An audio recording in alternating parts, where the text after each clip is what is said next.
It's now my turn to very briefly welcome you, because there's nothing worse than to accumulate already ritardo from the beginning in such a huge conference. But let me nevertheless first start by thanking the Ambassador of Poland to Italy for his great support to the organization of this conference. I would like to thank the Schumann Center, the SPS department here, the Historical Archives, the European Union Democracy Observatory, all of which have been involved in financing, in structuring, in inviting people, etc., to this conference. But the persons really that have to be thanked most here are clearly Tomasz Wojciechowski and Michał Matlak, who have been the driving forces, who had the original idea, and who convinced all of these institutions that this is something necessary. That didn't take long to convince everybody, but then to actually implement this idea is a gigantic effort that these two second-year students in our department have achieved. So thank you very much to the two of you, and I think we can give them a round of applause.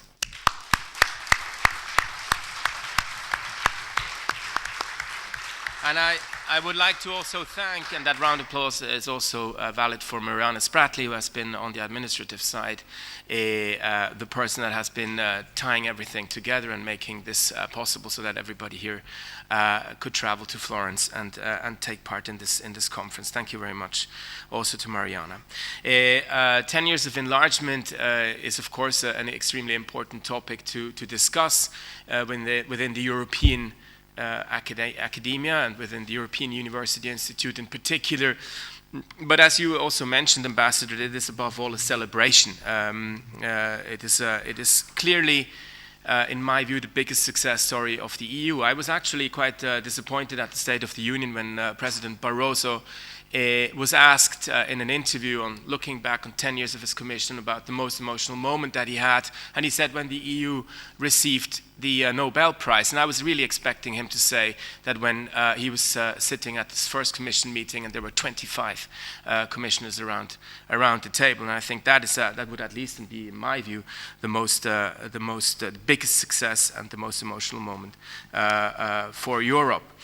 It brought about, the enlargement went, in a sense, more smoothly than expected. Economic integration went on very well. Some of the new member states are even members of the Eurozone, and we have heard more about the data from the ambassador here.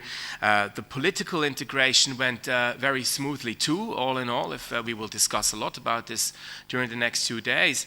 But it's a little bit like I'm Swiss, and the Swiss men gave in a referendum the women the right to vote in 1971, and that was the moment that Switzerland became a democracy. And we doubled the electorate, and that could have been leading to a revolution, but nothing really happened.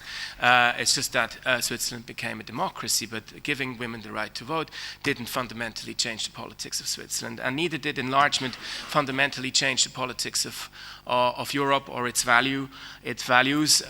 In many respects, I'm thinking of a great PhD thesis by one of our students who was analyzing the impact of enlargement, Edoardo Bressanelli, the impact of enlargement on the creation of a European party system, and he could see that from an organizational point of view, the structural point of view, etc., nothing really happened following this big bang. These parties integrated the European party system extremely smoothly. But at the same time, and we heard that also in the speech by Mr. Ambassador, there were some difficulties that came along, were brought along with the enlargement. First of all, if you enlarge a club in which every member state, or if every member has a veto right, and you almost double the number of veto players, then this can lead to institutional inertia and more difficulties to reform important institutions that have to be reformed. And that, I'm not saying that I'm not blaming Eastern enlargement for some of the failures in institutions institutional development, but it didn't help that suddenly the veto players doubled really. We see also problems with disengagement. Citizens itself, and we will see this too in this conference, are disengaging. We've seen it in the European elections in Eastern Europe and Central Europe. We have a largely negative trend with turnout in European elections.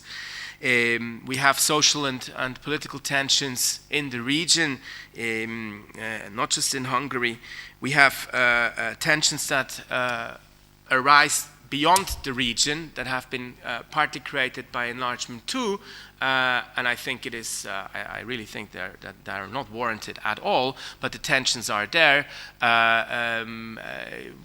We have the accusations by right-wing populist parties that Central and Eastern European citizens are traveling to the West to benefit from social benefits in the welfare state, etc., which creates a anti-Eastern and Central European sentiment among large parts of Western European electorates, and we've seen it in the results of some of these parties.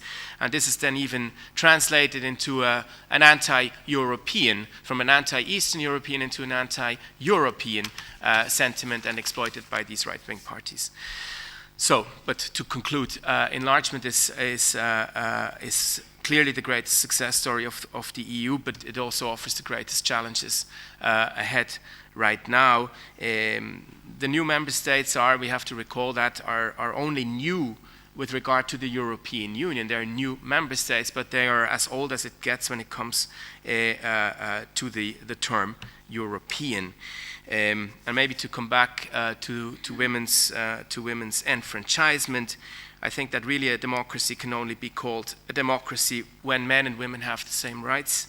And the European Union, I think, can also only be called, or can call itself European by having added the Central and Eastern European member states. I wish you all a very fruitful conference. Thank you.